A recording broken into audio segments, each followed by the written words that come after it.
Pinaghahanap ng mga otoridad ang ilang kabataang nahulikam na tumangay ng appliances mula sa nilooban nilang bahay sa Quezon City. Nakatutok si Oscar Oida. Kaswal na naglalakad sa may Luzon Avenue sa Quezon City ang mga kalalakihang ito nang mahagip ng CCTV alas 4 ng madaling araw. Maya-maya pa, lalapit ang mga ito sa isang bahay at yung isa, aakyatin ng bahay. Ilang minuto pa ang lumipas, makikitang may iniaabot ng TV sa lalaking nakaabang sa labas. At maya-maya pa, may bit-bit na itong ventilador. Mabilis na sisibat ang mga ito palayo. Para silang mga expert na praktisado, alam na nila yung gagawin. Or else kabisado na nila yung lugar bago nila akyatin. Labis ang pagkadismaya ng biktima na isa palang traffic enforcer. Ito na raw ang ikalawang beses na nabiktima siya ng akyat bahay. Una nila ako inakyat noon bisperas ng Pasko. Nagising na lang ako bandang alas 4 ng madaling araw. Wala na yung cellphone ko, yung Bluetooth speaker, yung belt bag ko. Kasama na doon yung bonus ko na cash na may higit kulang-kulang 25,000 yon. Tapos sa chewing ko naman, yung bag niya, may pera din siya na 5K. 3 buwan na raw mula nang mangyari ang pagnanakaw. Pero hanggang ngayon, hindi pa rin nahuhuli ang mga suspect. Tigilan nyo na yung ano na yan, ganyan trabaho. Wala kayong patutunguhan, kundi kulungan ng dadanasin nyo. Magbago na kayo. Gumawa kami ng referral para po sana makilala yung mga kabataan na yon. Pumunta po kami sa kabilang barangay para po i-check kung saan po ito nakatira. So far sir, under pa rin kami sa paghahanap doon sa dalawang bata na yun. Para sa GMA Integrated News, Oscar Oida, nakatutok, 24 oras. Ibinigay na ng Judicial and Bar Council sa Malacanang ang listahan ng mga pwedeng pagpilian ni Pangulong Bongbong Marcos para italaga bilang susunod na ombudsman. Kabilang sa 7 inirekomenda si Justice Secretary Jesus Crispin Remulla. Nakatutok si Joseph Morong. 7 sa 17 in-interview ng Judicial and Bar Council o JBC ang napabilang sa shortlist para sa mga inirekomendang pumalit kay nagretirong Ombudsman Samuel Martires. Yan ay sina Philippine Competition Commission Chairperson Michael Aguinaldo, Philippine Postal Corporation Chairman of the Board of Directors Stephen Cruz, Supreme Court Associate Justice Samuel Garlan, Deputy Executive Secretary Ana Lisa Logan, dating Supreme Court Associate Justice Mario Lopez, Sandigan Bayan Associate Justice Michael Musngi at si Justice Secretary Jesus Crispin Remulla. Sa impormasyong nakuha ng GMA Integrated News, 6 ang botong nakuha ni Aguinaldo habang 5 ang nakuha ni Remulla, Logan at Garlan. 4 naman na boto ang natanggap ni Cruz, Lopez at Musngi. Ibinigay na sa Malacanang ang listahan para pagpilian ni Pangulong Bongbong Marcos ng itatalagang bagong ombudsman. May hanggang October 25 ang Pangulo para pumili. Under the Constitution, si Presidente meron po siyang deadline of 3 months to appoint the next ombudsman from the date of vacancy. So na-vacate po yung ombudsman position last July 27. So si Presidente kailangan po siya mag-appoint by October 25. Well, I'll still be reporting for work here for sure. Tomorrow. Kasi marami pa kaming tinatapos. Kaya tingnan natin how it goes. Mahalaga ang posisyon ng ombudsman dahil sa kanya isinusumite ang mga ebidensyang nakakalap ng Independent Commission for Infrastructure o ICI tungkol sa mga maanumalyang flood control projects. Ang ombudsman din ang naghahain ng kaso sa Sandigan Bayan.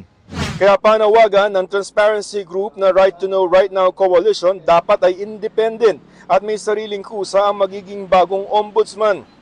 Isa marahil sa pinakamahalagang magiging desisyon ng Pangulo ng ating bansa ngayon ay kung sino ang hihirangin niya na ombudsman. Ang aming posisyon ay kailangan ay ang susunod na ombudsman is fiercely independent, thorough, proactive, hindi pwede ang tamad na ombudsman sa susunod. Aside from siya magpa-file ng cases, pag may mga kasong ganito, hindi kailangang maghintay ng formal na complaint, hindi niya kailangang maghintay na may complaint even. Hawak din ng Ombudsman ang mga Statement of Assets, Liabilities and Net Worth o SALN ng pinakamatataas na opisyal ng gobyerno tulad ng Pangulo at Vice Presidente. Bagay na dapat daw isa publiko kahit hindi na kailangang i-request ito ayon sa grupo. Sinabi doon ng framers of the Constitution na itong SALNs is not meant to be kept in archives. It must be disclosed to the public. Para sa GMA Integrated News, Joseph Morong, nakatutok 24 oras. Para sa Teachers Day, naglatag ang Pangulo ng mga programa para sa public school teachers tulad ng tax-free allowance at patas na teaching load. Sa forum namang dinaluhan ng mga dayuhang nagpapautang, tiniyak niyang hindi papayagang malustay ang kaban ng bayan. Nakatutok si Darlene Kai. Walang perang sasayangin, hindi tayo papayag na lustayin ang kaban ng bayan. Giit yan ni Pangulong Bongbong Marcos sa isang forum na dinaluhan din ng mga dayuhang nagpapautang sa bansa o nagbibigay ng mga aid o tulong.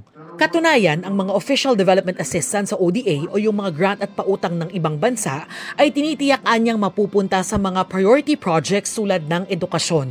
Mahalaga ang paninigurong yan dahil may aasahan pa raw na $50 billion o 2.9 trillion pesos na pautang ang World Bank sa susunod na 3 taon.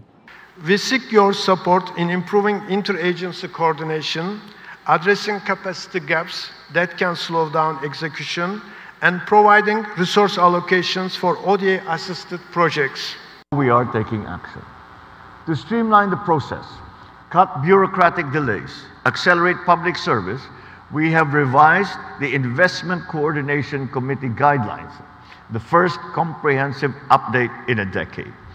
Bukod sa pagpapabilis sa mga proyektong pinondohan ng ibang bansa, ay pinabibilis din ang mga proyektong pinondohan ng gobyerno. Kabilang ang pagpapatayo at pagsasaayos ng mga silid-aralan na ayon mismo sa DepEd ay nasa 165,000 ang kakulangan. Pinabibilis din ng Pangulo ang pagsusuri sa mga proposal na gawin ng ilan dyan sa ilalim ng public-private partnership. Ayon sa Department of Public Works and Highways, maglalabas ito ng mga bagong direktiba para alisin ang mga bottleneck o embudo na pumipigil sa mas epektibong paggamit ng pondo. Ang dami na naming nakitang mga loophole mula sa planning, sa paglalagay ng pera sa budget, sa pag-bid out ng mga project, sa pag-monitor at pagbabayad ng mga kontraktor. Kaugnay pa rin ng edukasyon, may mga programa sa mga guro tulad ng tax-free teaching allowance para sa public school teachers, pagtakda ng patas na teaching load at karagdagang bayad para sa pagtuturo sa mahigit 6 na oras kada araw. Binanggit niya yan sa pagdiriwang ng National Teachers Day na dinaluhan ng libo-libong guro sa Pasay City. Wala nang public school teacher na magre-retire na teacher 1. Hindi na natin papayagan na mangyari ulit yun. Para sa GMA Integrated News, Darlene Kai, nakatutok 24 oras. Patay na at nakasilid sa drum ng matagpuan ng isang lalaking napaulat na nawawala sa Dato Paglas, Maguindanao del Sur. Tadtad din siya ng saksak ayon sa pulisya. Iniulat ng isang concerned citizen na may drum na nakabalot ng trapal at tali sa kalsada ng Sitio Panag. Inaasikaso na ng pamilya ang mga labi ng biktima na nitong Huwebes pa napaulat na nawawala. Patuloy rin ang investigasyon sa motibo sa krimen. Palalawigin pa hanggang Disyembre ang import ban sa bigas ayon sa Department of Agriculture. At para matulungan ang mga magsasaka, isinusulong din sa Kamara ang pagbalik sa 35% na taripa sa imported rice at kapangyarihan ng NFA na bumili ng mas maraming palay. Nakatutok si Maki Pulido. Pangako ng gobyerno ng isa batas ang Rice Tarification Law noong 2019. Babahain tayo ng imported na bigas dahil sa mas mababang taripa at magmumura ang bigas. Pero matapos ang 6 na taon, idineklara kamakailan ni Pangulong Bongbong Marcos ang 2 buwang ban sa pag-i-import ng bigas hanggang Oktubre. At kanina sa Kamara, sinabi ni House Speaker Faustino Dina, palalawigin pa yan hanggang Disyembre. Isusulong din daw ng Kamara na ibalik sa 35% ang taripa sa imported rice mula sa kasalukuyang 15%. Kailangang ipatupad ng Department of Agriculture ang maayos na sistema ng mga importer bago sila payagang mag-angkat Kailangan munang maglaan sila ng pondo na galing sa private sector na katumbas ng halaga ng kanilang importasyon. Gusto ring ibalik ng Kamara ang kapangyarihan ng National Food Authority o NFA na bumili ng mas maraming palay sa presyong kikita ang mga magsasaka, hindi lang maibalik ang puhunan niya. Is it of your considered opinion that RA 11203 on the absolute liberalization of importation of rice was a mistake? Tungkol sa liberalization ng importation ng rice, Mr. Chair, yes, it was a mistake. Pero kahit may umiiral na import ban sa bigas, bagsak presyo ang farm gate price ng palay. 8 pesos per kilo lang ang bentahan ng wet palay, kalahati ng 16 pesos na presyo para makabawi ang mga magsasaka. Sabi ng PCC o Philippine Competition Commission, kailangang pag-aralan kung importer rin ang bumibili ng palay. Kung parehas na role ng importer at role ng pagbili ng palay at meron siyang kakayahang mag-dictate ng mas mababang presyo. Kung nasa kanya po ang supply from imports, wala po siyang incentive na taasan ng presyo sa pagbili sa mga farmers. Bakit sa aktual hindi pa ginagawa ang mga ganitong investigasyon ng PCC? Hindi po namin nakita kung meron silang local buying arm. Titingnan pa po namin if we go deeper. Sometimes po kasi hindi naman outright nakalagay dun sa ano nila. It's like may layers po sila. Sa 2026 national budget, nangako si Dina may ilalaang 7,000 pesos na cash assistance para sa mga magsasaka. Pero sabi ng DA, 1 milyon lang sa nasa 4 na milyong magsasaka ang mabibigyan nito. Para sa GMA Integrated News, Maki Pulido, nakatutok, 24 oras. Isinusulong ngayon ng isang kongresista ang pagpasa ng 2 batas para maibalik ang tiwala ng taong bayan. Kabilang dyan, ang pagbabawal sa political dynasty na nasa konstitusyon na. Pero wala pang batas para maipatupad. Nakatutok si Mark Salazar. What is the nature of the personal collective privilege? Ipinamukha ni Caloocan Representative Edgar Erice sa plenaryo ang anyay kahihiyang kinakaharap nila dahil sa flood control scandal. Palala na raw ng palala ang galit ng tao sa kanila. This house is on fire. Yes, Madam Speaker, this house is on fire. At ang masakit na katotohanan, tayo mismo ang nagsindi ng apoy na ito. Noong mga nakaraang kongreso, may mga apoy na. Ngunit sa 19th Congress, sadyang pinasiklab ang dambuhan ng sunog. At ngayon, naglalagablab na rin ang galit ng sambayanan. Giit ni Erice, dapat daw ituloy ang investigasyon at tuntunin ang mga dapat panagutin. It's greed gone wild. 1.45 trillion. Yan ang kabuuang halaga ng insertion at diversions noong 2023, 2024 at 2025 General Appropriations Act. Pinondohan ng 19th Congress ang mga proyektong hindi naman bahagi ng panukala ng Pangulo. Ang mga insertion at diversions na ito ay napunta sa mga ghost projects, substandard projects at mga proyektong pumapabor lamang sa mga shrewd businessman na naging makapangyarihan na mambabatas. Masaklap daw na damay lahat sa taguring buwaya o buwitre ang mga mambabatas. Damay lahat kapag napuno ang taong bayan. Huwag na nating hintayin na ang mamamayan mismo ang mag-aklas. O ang kasundaluhan ang gumawa ng mga bagay na yayanig sa ating demokrating pamumuhay. Kailangan natin ng reformang magpapahupa dito. Bold reforms must emanate from this House. Sa flood raising ceremony kanina, mga kawani naman ng Kamara ang kausap ni Speaker Faustino D. III. Mga kawaning alam niyang apektado na rin ng kahihiyan. Alam kong hindi po madali ang sitwasyon ng Kongreso sa panahong ito. May nababalitaan pa nga po ako na may mga kasamahan tayo na kailangan pang magpalit o mag-alis ng uniforme bago pumasok dahil sa takot na mapag-initan na habang nagko-commute papunta dito sa Kongreso. Kinampante ni Speaker D ang mga kawani na makakabawi rin ang Kamara sa kanilang reputasyon. Yan man daw ay hindi pa ngayon. Masakit mang tanggapin. Talagang bumaba na ang tiwala ng taong bayan sa ating institusyon. Pero ito rin ay paalala na mas kailangan nating pagbutihin ang ating trabaho at ibalik ang tiwalang iyon sa pamamagitan ng tapat na paglilingkod. Tandaan nating lahat, sa bawat bagyo, may araw na muling sisikat. May dalawang panukala si Congressman Erice kung paano maibabalik ang tiwala ng tao. Una, magpasa ng batas na magbibigay ng pangil sa Independent Commission for Infrastructure o ICI. Nakausap po ako isang miyembro ng ICI. Siya po ay nawawala na ng pag-asa.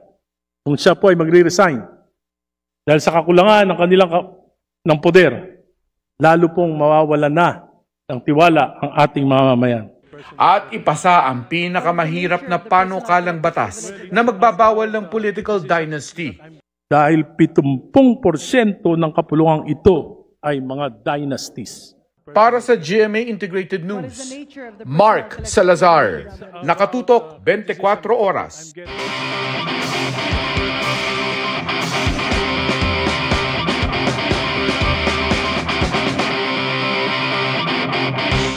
Good evening mga kapuso!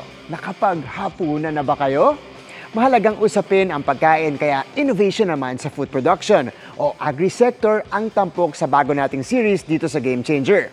Simulan natin ang isang paggamit ng artificial intelligence at automation para ma-maintain ang klima at irigasyon sa isang greenhouse. Tara, let's change the game!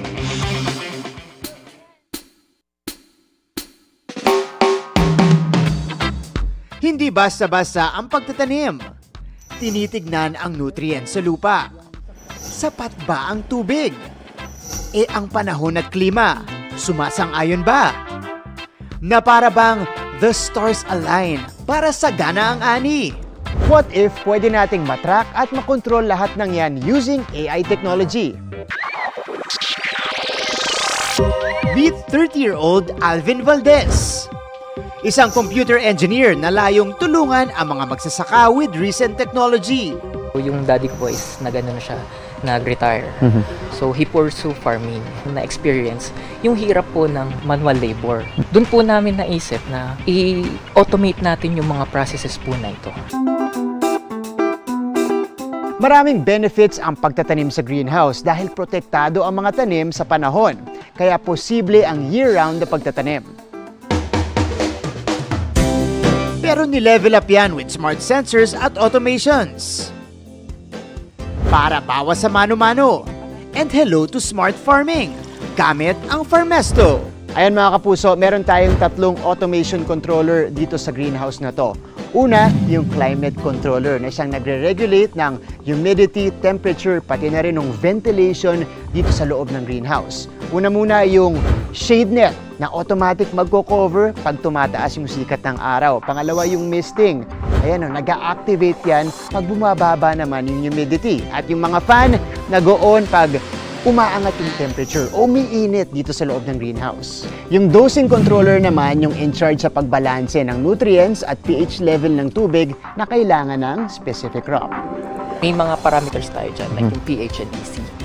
So every growth stage ng ating mga halaman, may mga specific pH levels po siya na kailangan i-maintain, which we are doing po dun sa ating dosing controller.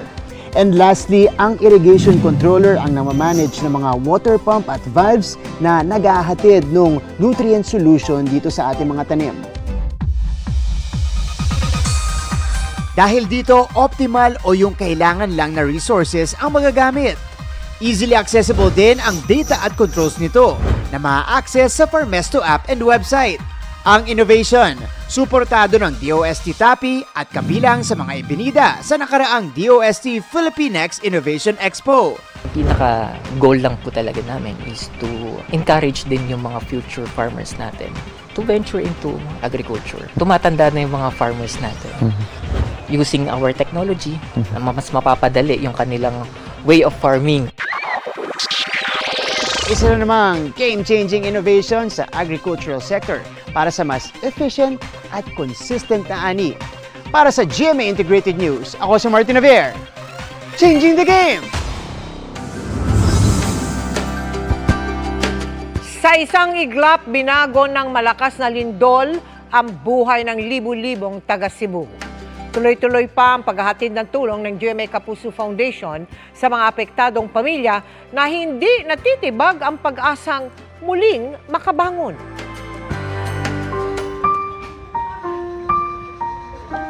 Takot ang idinulot ng 6.9 magnitude na lindol kay Mayna at sa kanyang mga kapatid na taga Medellin sa Cebu. Mahimbing silang natutulog nang yumanig ang lindol at kahit nagising ay halos madaga na naman ng mga gumuhong pader. Doon tumama sa ulo niya, tas nabutas agad. Doon kami lumabas. Tas paghila sa amin, hinila kami na parang para nakaipit yung paa ko. Sa bahay muna ng kanyang tiyuhin sila nakitira. Pero sa labas ng bahay pa rin daw sila natutulog dahil pa rin sa takot sa mga aftershock. Mahirap siya tanggapin pero nagpapasalamat kami na ito lang ang naranasan namin, ito lang ang nangyari sa amin. Maliit lang ang mga gasgas namin. Sa pagpapatuloy ng Operation Bayanihan ng GMA Kapuso Foundation sa mga naapektuhan ng lindol sa Cebu, nagtungo naman tayo sa bayan ng Medellin at binisita rin natin si Mayna at kanyang mga kapatid. Dala natin para sa kanila ang food packs at maiinom na tubig. At para may maayos na masisilungan pansamantala, binigyan natin sila ng tent. Nagpapasalamat po sa malaking tulong na ibinigay nyo sa amin. Sa ngayon po, may matutulugan na kami na mas safe para sa aming pamilya. Nakapaghatid na rin tayo ng food packs, tubig at tinapay sa bayan ng San Remigio. Sa kabuuan, 8,000 individual ang ating natulungan. At sa mga nais pong magpahatid ng tulong, maaari kayong magdeposito sa aming mga bank account o magpadala sa Cebuana Luwalier. Pwede ring online via GCash, Shopee, Lazada, Globe Rewards at Metrobank credit cards. Sa mga kababayan po natin dyan sa Cebu na apektado ng magnitude 6.9 na lindol, paparating na po ang ikalawang bugso ng Operation Bayanihan ng GMA Kapuso Foundation.